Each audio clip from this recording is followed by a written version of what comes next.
La consigna, el espíritu de Aire de Sábado es dar visibilidad a algunas cuestiones que posiblemente no estén todo el tiempo en la agenda pública, en los principales medios, ¿no? Que no es noticia muchas veces hablar de cuestiones vinculadas a algo tan importante, prioritario como es la salud, y nosotros siempre solemos tener alguna entrevista respecto de alguna oportunidad a que se conozcan problemáticas que muchas veces desconocemos en absoluto. Por eso tenemos la oportunidad ahora de hablar con Magalí Fuentes, que es presidenta de la Asociación Argentina de Phelan-McDermid. ¿Qué es esto? Bueno, es una afección genética poco frecuente que causa retrasos en el desarrollo, y es un tema y es una enfermedad de la que prácticamente no se habla. Por eso le vamos a pedir a ella, a Magalí, que nos cuente un poco de qué se trata y en qué podemos ayudar para que se difunda esta afección. Magalí, ¿cómo te va? Un gusto. Guillermo Paniza te saluda. Buen sábado. Hola, ¿qué tal? Hola Guillermo, hola equipo, muchas gracias Bu- por el espacio y bueno, un gusto. No, un gusto para nosotros. A ver, contanos un poquito de qué se trata este síndrome, a quién afecta, cómo se puede avanzar en el cuidado o en las mejoras que se pueden proponer ante esta enfermedad. Bueno, primero te cuento un Sí, poquito sobre la enfermedad. Como vos dijiste, es una enfermedad genética, se da por una delesión, o sea, una pérdida de material genético en el cromosoma 22. Esa partecita que pierde el cromosoma, hay un montón de genes, ¿no? Dentro de los cromosomas, entonces en esa parte que se pierde está un gen que se llama gen SHANK3, que produce una proteína que es fundamental para la sinapsis, ¿no? Para la conexión neuronal. Entonces, al principio, el síndrome, cuando se descubrió, se decía síndrome de delesión 22q13, porque esa es la región del cromosoma 22 donde se da la delesión, pero después descubrieron que en realidad lo fundamental es este gen, el gen SHANK3, ¿sí?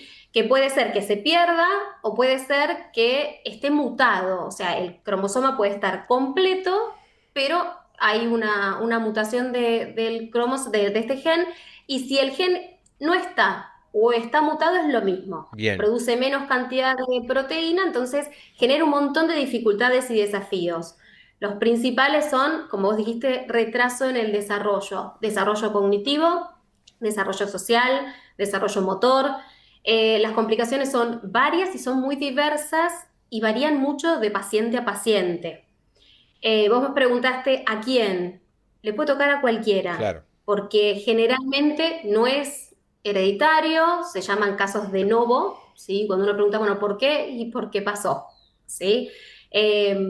Y bueno, ¿cómo se detecta? Se detecta por estudios genéticos, estudios que la mayoría no se realizan en Argentina, como el microarray, el exoma, la secuenciación del gen, que son estudios que las familias tenemos que pelear bastante con las obras sociales o las prepagas para lograrlo, pero bueno, se hacen afuera y llega el resultado unos meses después acá. Bien, hagamos un punto ahí porque te quiero hacer esta consulta, Magalí, respecto de varios temas. Uno, 22 de octubre, justamente es el Día Internacional de este síndrome.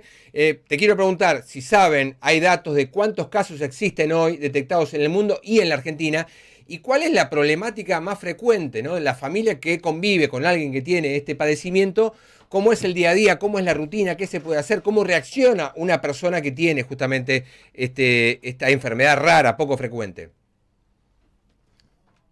Bueno, es difícil decir la cantidad, de contabilizar la cantidad, pero se estima que hay 3.600 casos en el mundo, o sea, es una enfermedad muy poco frecuente, y en la Argentina somos alrededor de 60 familias. Mira, Lo que se cree es que es una enfermedad que está infradiagnosticada, o sea, esto significa que hay más casos, pero no se sabe. ¿Y por qué pasa esto? Porque uno de los síntomas es TEA, ¿sí? Tienen características, las personas con FILAN, como, no sé, actitudes repetitivas, intereses muy limitados, la ausencia del habla en la mayoría de los casos, entonces son no verbales. Entonces esto pareciera como que estamos dentro del espectro autista y es solamente un síntoma esto.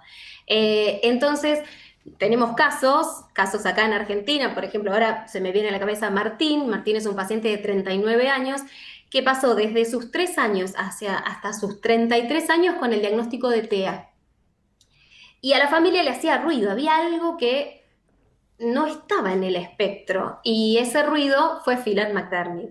Entonces, bueno, esa es la importancia del diagnóstico, ¿sí? Cuando a las familias les hace ruido, es muy importante llegar al diagnóstico porque el día a día no cambia, el día a día es complicado, porque los chicos, los pacientes en realidad con Claro. Phelan-McDermid no son independientes, difícilmente lleguen a ser independientes, autónomos, pero cuando vos llegás al diagnóstico, tu día a día no cambia, pero vienen un montón de respuestas, ¿no? Es el por qué le pasa a mi hijo esto, y da paz.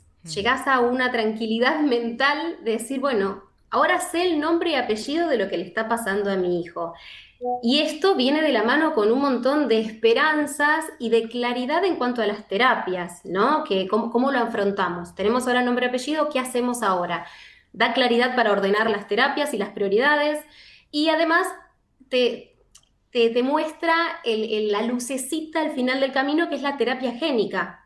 Mm. Bueno, que hoy está avanzando mucho y es nuestra zanahoria, ¿no?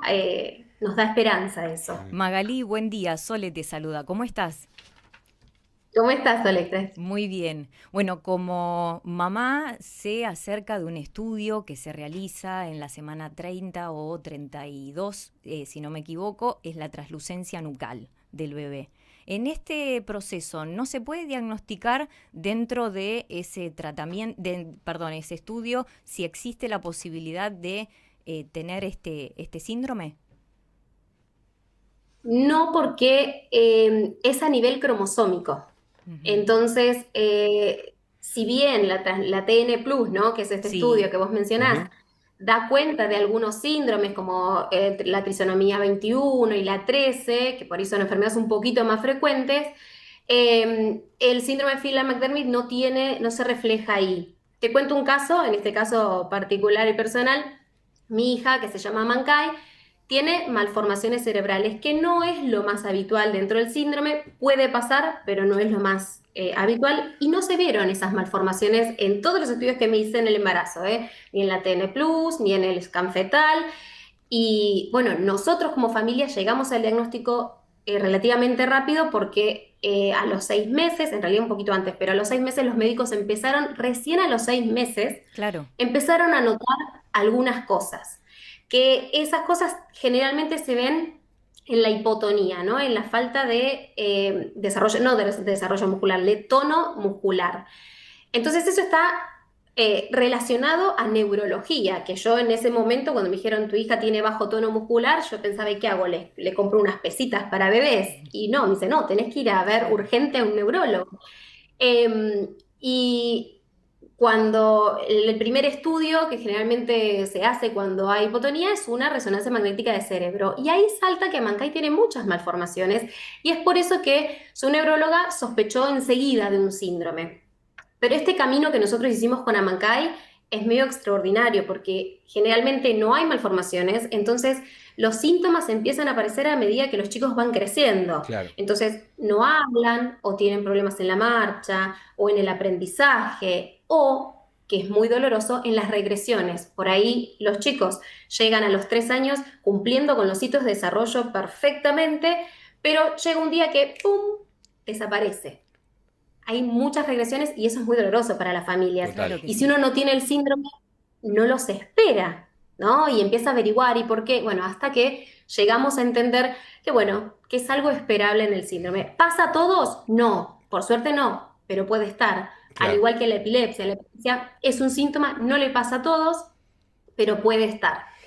Magalí, es importante que se conozca y se difunda. Ustedes lo están haciendo, están trabajando muchísimo, me consta. Inclusive lo han convocado y Ricardo Darín ha aceptado y está difundiendo en las redes sociales de la asociación esta concientización sobre la enfermedad.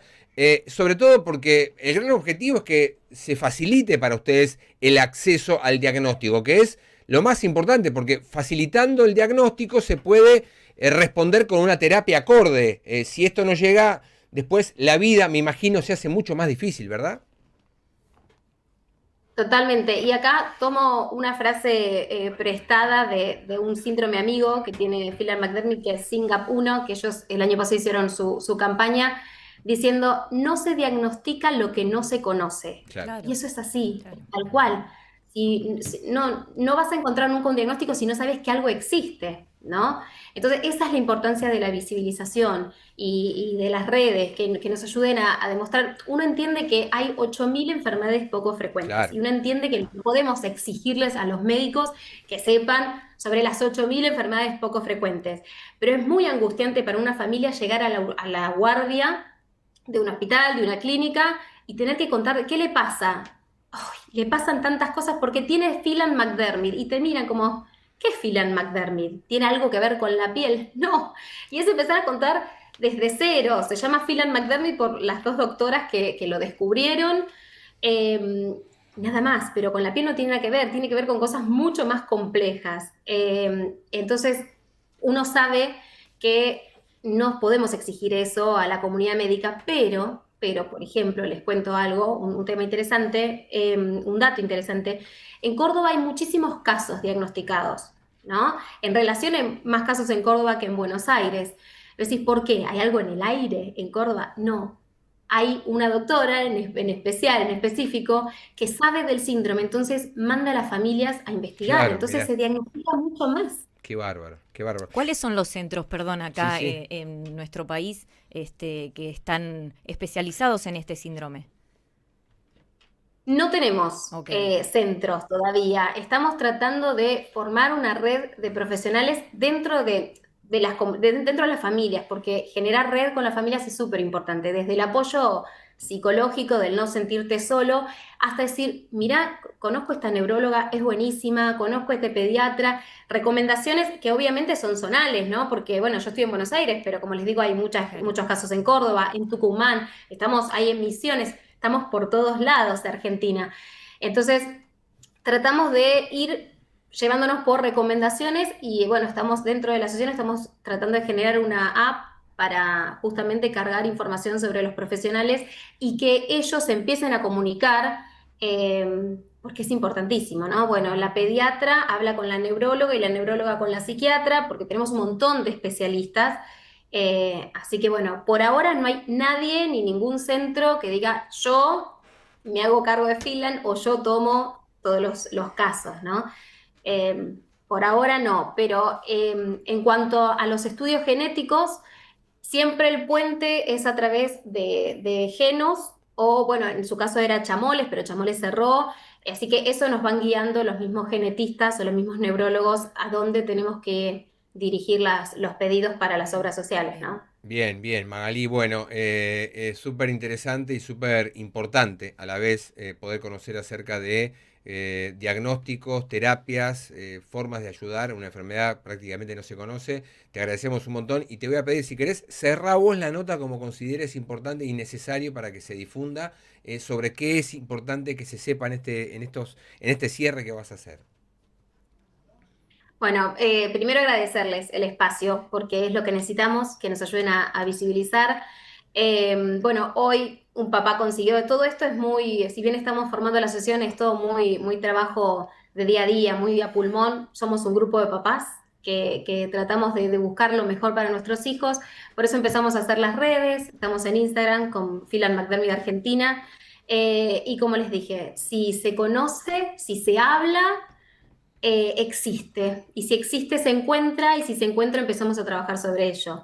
Así que cuanto más nos ayuden a visibilizar, mejor para nosotros y eternamente agradecidos. Es la mejor manera de ser empáticos, compartir. Muchísimas gracias, Magalí. Te mandamos un abrazo grande y te felicitamos por la difusión que están haciendo desde esta asociación, de esta, sí, la Asociación Argentina de Phelan-McDermid, que es una enfermedad rara, como vos contabas, y que merece y que obviamente es muy importante que se conozca para que ustedes sepan, para que todo aquel que tiene a alguien con esta enfermedad rara sepa cómo tratarla, ¿no? La importancia del diagnóstico para poder guiar una vida. Así que te mandamos un abrazo gigante.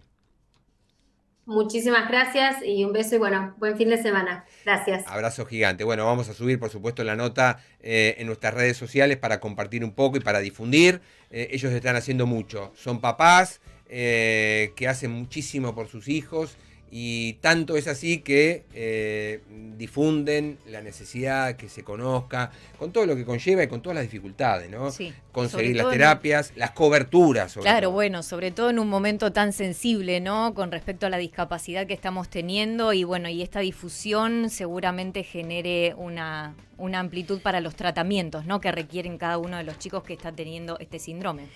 Totalmente. Bueno.